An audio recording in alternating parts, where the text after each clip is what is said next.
আসসালামু আলাইকুম। আমি বরিশাল থেকে বলছি। দূরে কাছে যে যেখান থেকে আমার আজকের ভিডিওটি দেখছেন, আশা করছি সবাই আল্লাহর অশেষ রহমতে ভালো আছেন। আমরাও আলহামদুলিল্লাহ ভালো আছি। বিডি রূপা ব্লগসে নতুন আরও একটা ভিডিওতে আপনাদের সবাইকে স্বাগতম। যাই হোক, সকালবেলায় একটু আমাদের সামনে বের হয়েছিলাম। আমার ছোট্ট বাবাটাকে খাওয়াতে খাওয়াতে সামনের দিকে একটু বের হয়েছিলাম। ওই সময় দেখি যে আমাদের খালে আর কি পাশেই টগর ফুল, তো দেখে খুব ভালো লাগছিল। বাচ্চারা আর কি ছিঁড়তে চাচ্ছিল, তো ছিঁড়তে পারছিল না, কারণ এতটাই নরম ছিল যে ভেঙে যাচ্ছিল। তো তারপরে বাবাটাকে খাওয়াতে খাওয়াতেও একটা দৌড় দিয়ে একদম আমার চাচি শাশুড়ির গরুর কাছে চলে এসেছে। একদম খাওয়ানো শেষও হয়ে গিয়েছে, আর ও দৌড় দিতে দিতে একদম গরুর কাছে চলে গিয়েছে। ওর এতটাই সাহস যে ও ভয় পাচ্ছে না। তো আমি একটু ভিডিও করে রেখে দিয়েছিলাম। আর এই ভিডিওটা হচ্ছে দুপুরবেলায় রান্নাবান্নার সময়। আজকে একটু বড় বাবাটার জন্য ওর পছন্দের খাবার রান্না করেছিলাম। ও আবার মুরগির মাংসের রোস্টটা খুবই পছন্দ করে। আমি মূলত রান্না করার জন্য যেভাবে মুরগির মাংস কুটে রেখে দিয়েছিলাম, ঠিক ওই মাংস দিয়ে আর কি রোস্টটা রান্না করেছিলাম। ছোট্ট মানুষ, যদি পছন্দের খাবার পেয়ে যায় এর চাইতে বেশি কিছু দরকার নেই। যার কারণে আমি ওই মাংস দিয়ে আর কি রোস্ট রান্না করেছিলাম। তো ঘরে থাকা উপকরণ দিয়ে আর কি যেভাবে পেরেছিলাম ওই রকম করে আর কি রান্নাটা করেছিলাম।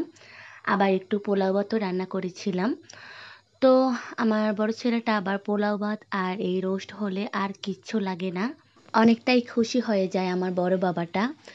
মাদের কিন্তু এটাই শান্তি, যদি বাচ্চারা মানে খুশি থাকে তাহলে কিন্তু এর চাইতে বেশি কিছুর দরকার হয় না।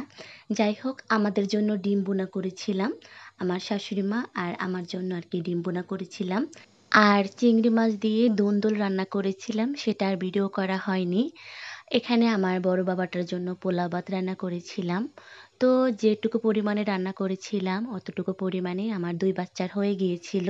যাই হোক, রান্না করতে করতে প্রতিদিনের মতন আমার প্রিয় আপু ভাইয়াদেরকে একটা কথা মনে করিয়ে দিই। দয়া করে আমার ভিডিওটিতে একটা লাইক দিয়ে আমার এই ছোট্ট ভিডিওটি সম্পূর্ণ ধৈর্য সহকারে একটু দেখে নেবেন। এটাতে কিছু বলার আর কি থাকে না, কারণ এতটুকুই ছোট একটা ভিডিও, 3 মিনিটের একটা ভিডিও দিয়েছি।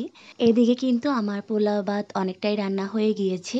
শেষে একটু গাজর দিয়েছিলাম, যখন ভাত অর্ধেকটা সিদ্ধ হয়ে গিয়েছিল ওই সময় আমি একটু গাজর কুচিয়ে দিয়েছিলাম। এতে করে আরও খেতে একটু বেশি ভালো লাগবে। আর বাচ্চারা কিন্তু কালারফুল হলে খেতে আর একটু বেশি পছন্দ করে। শেষে একটু ঘি দিয়েছিলাম। যাই হোক, এখন কিন্তু পুরোপুরি আমার রান্নাটা কিন্তু হয়ে গিয়েছে। আর কি, আর রান্নাটা হয়ে যাওয়ার পর নামিয়ে ফেলবো এই আর কি।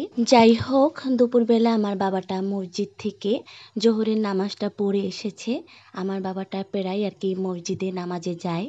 তো ওকে যখন ওর পছন্দের খাবারটা সামনে বেড়ে দিয়েছি, ও এতটাই খুশি হয়েছে। কারণটা হচ্ছে যেহেতু ওর পছন্দের খাবার, তো কত মজা করে খাচ্ছিল ওই সময় আমি একটু ভিডিও করে রেখে দিয়েছিলাম। যাই হোক, এই ভিডিওটি হচ্ছে মূলত রাতের বেলার ভিডিও। আমার শাশুড়ি মা আর কি ধনিয়ার বিচি খুব সুন্দর করে ধুয়ে একটা পুটলি করে রেখে দিয়েছিল, শিকড় ছেড়েছে। দেখতে আর কি খুব ভালো লাগছিল। যাই হোক, ভিডিওর এই পর্যন্ত আমার সাথে থেকে একটা লাইক দিয়ে সম্পূর্ণ ভিডিওটি দেখে নেওয়ার জন্য অসংখ্য ধন্যবাদ। সবাই ভালো থাকবেন, সুস্থ থাকবেন। আল্লাহ হাফেজ।